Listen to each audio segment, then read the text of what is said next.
Hello दोस्तों, स्वागत है आप सभी लोगों का हमारे यूट्यूब चैनल पर। साथियों, आज के इस वीडियो में मैं राजस्थान के सभी पेंशनधारियों के लिए दो जरूरी तथा महत्वपूर्ण सूचनाओं के बारे में बताने वाला हूं। यदि आप भी एक पेंशनधारी हैं तो इस वीडियो को अंत तक जरूर देखना और इस वीडियो को अपने दूसरे किसी अन्य पेंशनधारी के लिए जरूर शेयर करना, क्योंकि साथियों इसमें मैं जो आपको अपडेट दे रहा हूँ ना वो बहुत महत्वपूर्ण होने वाली है। साथियों, इसके अंतर्गत सबसे पहले हम चर्चा करेंगे पेंशन अभिवृद्धि के नियमों को लेकर, क्योंकि दोस्तों बहुत बड़ी अपडेट मान लीजिए या फिर खुशखबरी वाली अपडेट मान लीजिए, क्योंकि साथियों जो पेंशन अभिवृद्धि के नियम है वो वर्तमान सरकार ने आप लोग की इस पेंशन योजना में लागू कर दिए हैं और उसका मैं अपडेट आपको बताऊंगा कि किस प्रकार से इनको लागू किया है और कितने लोगों की पेंशन यहाँ पर 1500 होगी और कितने लोगों की पेंशन 1500 से 1750 होगी और कितने लोगों की पेंशन 1250 रुपए होगी। संपूर्ण डिटेल आप लोग इस वीडियो में देखना। इसके अलावा यदि आपकी मार्च और अप्रैल की पेंशन बकाया है तो दोस्तों वो बकाया क्यों चल रही है और आपको मार्च का पेमेंट इसी महीने मिलेगा या फिर नहीं मिलेगा, और मिलेगा तो किन किन लोगों को मिलेगा वो भी आप लोग इस वीडियो में देखना। यानी कि दोस्तों वीडियो आज का बहुत खास रहेगा। हालांकि वीडियो बहुत छोटा रहेगा लेकिन साथ ही वीडियो की इंफॉर्मेशन बहुत महत्वपूर्ण रहने वाली है। तो चलिए दोस्तों वीडियो को शुरू करते हैं, एक एक स्टेप को अच्छी प्रकार से समझ लेते हैं। साथ ही सबसे पहले हम चर्चा करते हैं राजस्थान सामाजिक सुरक्षा पेंशन योजना में हमारे वृद्धा पेंशनधारी, विधवा पेंशनधारी और दिव्यांग पेंशनधारियों की पेंशन अभिवृद्धि को लेकर। देखिए साथियों, मैं आपको एक यहाँ पर पॉइंट क्लियर कर देता हूँ। जो हमारे पेंशन अभ्यर्थी हैं उनकी अलग अलग श्रेणी है। तो सबसे पहले तो आप लोग ये जान लीजिएगा कि किन किन पेंशनधारियों की यहाँ पर पेंशन अभिवृद्धि हुई है। तो साथियों एक तो हमारे वृद्धजन पेंशनधारियों की यहाँ पर पेंशन वृद्धि हुई है, एक दिव्यांग कैंडिडेट की हुई है और एक एकल नारी की और एक कृषक वृद्धजन की। यानी कि साथियों ऐसे हमारे पेंशनधारी जिनको 1150 रुपए का अमाउंट मिलता है उनकी यहाँ पर पेंशन में अभिवृद्धि की गई है। अब साथियों इनकी पेंशन में कितनी अभिवृद्धि हुई है और जिनकी पेंशन पहले से ही 1500 रुपए उनकी पेंशन में कुछ इजाफा हुआ है या फिर नहीं हुआ है वो आप लोग ऑफिशियली अपडेट में देख लीजिए। देखिए साथियों जब हम किसी नए पेंशनधारी का यहाँ पर फॉर्म अप्लाई करते हैं तो दोस्तों बड़ा अपडेट यहाँ पर लिखा हुआ मिलता है। यहाँ पर आप लोग चेकआउट कीजिएगा। देखिए स्कीम का नेम यहाँ पर दे रखा है, पेंशन का अमाउंट दे रखा है और एलिजिबिलिटी यानी कि यहाँ पर योग्यता के बारे में भी अपडेट दे रखी है।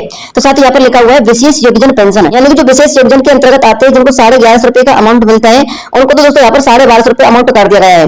लेकिन साथ ही जो हमारे विशेष योग्यजन के अंतर्गत आते हैं लेकिन जिनको 1500 रुपए का अमाउंट जो मिलता है उनको साथ ही यहाँ पर अमाउंट में वृद्धि नहीं की गई है। जी हाँ साथियों, आप लोग यहाँ पर देख सकते हैं नॉट एप्लीकेबल, यानी कि जिन विशेष योग्यजन लोगों को 1500 रुपए का अमाउंट मिलता है उनकी पेंशन में वृद्धि नहीं हुई है। इस बात को ध्यान में रखिएगा।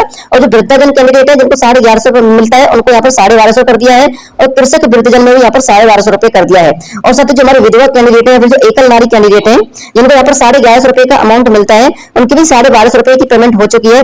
लेकिन साथ ही यहाँ पर उनका मेंशन क्यों नहीं किया है? साथ ही मेंशन इसलिए नहीं किया है, हमारी बहुत सारी विधवा महिला ऐसी होती है जिनको 1500 रुपए का अमाउंट मिलता है, क्योंकि यदि उनकी उम्र 70 वर्ष या 75 वर्ष से अधिक है तो उनको 1150 से 1200 1300 रुपए नहीं मिलते, वो अगले नियम के अंतर्गत आ जाते हैं और उनको पेमेंट यहाँ पर 1500 रुपए मिलता है। इसलिए साथ ही यहाँ पर उनके पेमेंट को मेंशन नहीं किया गया है। और साथियों आप लोग की जो पेंशन की अपडेट आ रही है ना कि आप लोगों की पेंशन वृद्धि हुई है या फिर नहीं हुई है, तो साथ ही अपडेट पे आप लोग यहाँ पर देख सकते हैं सामाजिक सुरक्षा पेंशन योजना का जो आप लोग का मुख्य पृष्ठ है उस पर यहाँ पर अपडेट दे रखा है। वृद्धजन कैंडिडेट और कृषक वृद्धजन के लिए 1150 के स्थान पर 1250 रुपए की अमाउंट में वृद्धि कर दी गई है। अब साथ ही वृद्धि किस नियम के तहत हुई है तो आप लोग यहाँ पर भी चेकआउट कीजिएगा। देखिए यहाँ पर लिखा हुआ है कि पेंशन योजना में जो आपको मिलने वाली पेंशन है उस राशि में हर महीने आपको 1500 रुपए सॉरी हर साल आपको 15% की वृद्धि की जाएगी। अब साथियों 1150 रुपए के अकॉर्डिंग यदि हम 15% देखें तो आपकी जो पेंशन में अमाउंट है वो लगभग 1350 रुपए फिर 1300 रुपए के आसपास होना चाहिए था। लेकिन साथियों आपको बताना चाहूंगा यहाँ पर 10% की वृद्धि की गई है और जो 5% की वृद्धि वो आपको आने वाले अगले 4 से लेकर 5 महीने के अंतर्गत नए बजट के अंतर्गत कर दी जाएगी। अब साथ ही जो हमारे अन्य पेंशनधारी ये सोच रहे हैं सर ऐसे तो हमारा जो पेमेंट है वो 15% हर साल बढ़ाएंगे तो हमारा 2500-3000 या फिर 5000 रुपए तक का भी पेमेंट पहुंचेगा। तो साथियों ऐसी बात नहीं है। यदि आपका 15% हर साल बढ़ेगा और आपका अमाउंट यदि मैक्सिमम 1500 रुपए हो जाएगा तो आपकी पेंशन में वृद्धि को रोक दिया जाएगा। जी हाँ साथियों, क्योंकि दोस्तों विभाग ने साफ साफ निर्देश दिए थे 15% की पेंशन वृद्धि हर साल तब तक ही की जाएगी जब तक आपकी पेंशन का पैसा 1500 रुपए ना हो जाए। ठीक है ना, यदि आपकी पेंशन का पैसा 1500 रुपए हो जाएगा तो आपकी वृद्धि को यहाँ पर स्टॉप कर दिया जाएगा। जैसे कि जो हमारे विधवा कैंडिडेट है जिनको 1500 रुपए से अधिक पेमेंट मिलता है या फिर जो हमारे विकलांग भाई जिनको 1500 रुपए के आसपास पेमेंट मिलता है तो उनकी वृद्धि नहीं हुई है यहाँ पर। दोस्तों ये मैंने आपको नियम से संबंधित आपके सारे डाउट क्लियर कर दिए हैं और पेंशन अभिवृद्धि को लेकर शायद ही आपका कोई सवाल बचा होगा। लेकिन साथियों हम आपकी मार्च और अप्रैल के महीने की जो बकाया पेंशन है उसको लेकर एक बड़ी अपडेट देने वाले हैं। लेकिन साथियों आप लोग यहाँ पर कुछ पेंशनधारियों का स्टेटस चेकआउट कीजिएगा। और मैंने आपको पिछले कई वीडियो में बताया था जो हमारे पेंशनधारी हैं उनका यहाँ पर 17 तारीख को यानी कि 17 अप्रैल को किसी पेंशनधारी का पेमेंट प्राप्त हुआ है तो किसी पेंशनधारी को यहाँ पर 22 अप्रैल को और 20 अप्रैल को भी अमाउंट प्राप्त हुआ है। यहाँ पर आप लोग चेकआउट कीजिएगा। ये भी साथियों 17 अप्रैल को प्राप्त हुआ है और ये मैं आपको चेकआउट करवाऊंगा। दोस्तों आप लोग यहाँ पर भी चेकआउट कीजिएगा। देखिए इनका जो है 22 अप्रैल को अमाउंट प्राप्त हुआ है। ठीक है ना, यानी कि किसी का 17 को, किसी का 18 को, किसी को 19 को। तो साथियों इस प्रकार से आप लोग का अप्रैल के महीने में जो अमाउंट है वो प्राप्त हो रहा है। ठीक है, इनको 21 तारीख को अमाउंट प्राप्त हुआ है।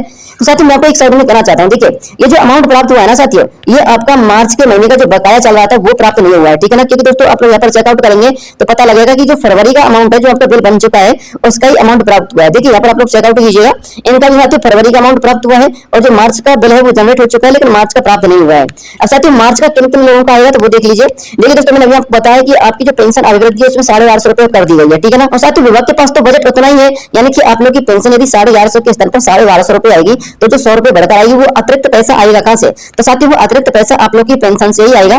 यानी कि आपको पेंशन का अमाउंट तो मिलेगा, ऐसी बात नहीं कि नहीं मिलेगा, लेकिन साथियों आपको पेंशन का अमाउंट एक महीने डिले मिलेगा। यानी कि हो सकता है कि आपको अप्रैल के महीने में सिर्फ फरवरी तक का पेमेंट मिले, मार्च का पेमेंट ना मिले, और मई के महीने में सिर्फ मार्च का पेमेंट मिले, अप्रैल का पेमेंट ना मिले। क्योंकि साथियों एक महीने तक का जो आपका अमाउंट यहाँ पर होल्ड किया जाएगा वो तब तक किया जा सकता है जब तक आप लोग की नई पेंशन के अकॉर्डिंग नया बजट विभाग के लिए ना मिल जाए। हालांकि साथियों मैं एक संभावना यहाँ पर व्यक्त कर रहा हूँ, और ऐसा भी हो सकता है कि हमारे आधे परसेंट यानी कि लगभग 50% पेंशनधारियों का अमाउंट तो पूरा का पूरा यहाँ पर ट्रांसफर कर दिया जाए, और जो हमारे बच्चे कुछ 50% पेंशनधारी है उनकी जो यहाँ पर पेमेंट बचेगी उस पेमेंट का कुछ हिस्सा आपको 1250 के स्तर पर 1250 रुपए में जो वृद्धि की गई है उसमें ऐड कर दिया जाए। यानी कि साथियों ऐसा हो सकता है कुछ पेंशनधारियों को तो सारी महीने की जो पेमेंट है वो टाइम टू टाइम रिसीव हो रही है, और कुछ पेंशनधारियों का एक महीने का पेमेंट यहाँ पर डिले चल रहा है। यानी कि यदि आपका अप्रैल में मार्च का पेमेंट आ जाता है तो साथियों आपका तो अप्रैल में मार्च का पेमेंट आ गया, लेकिन हो सकता है कि मई के अंतर्गत आपको अप्रैल का पेमेंट ना आए।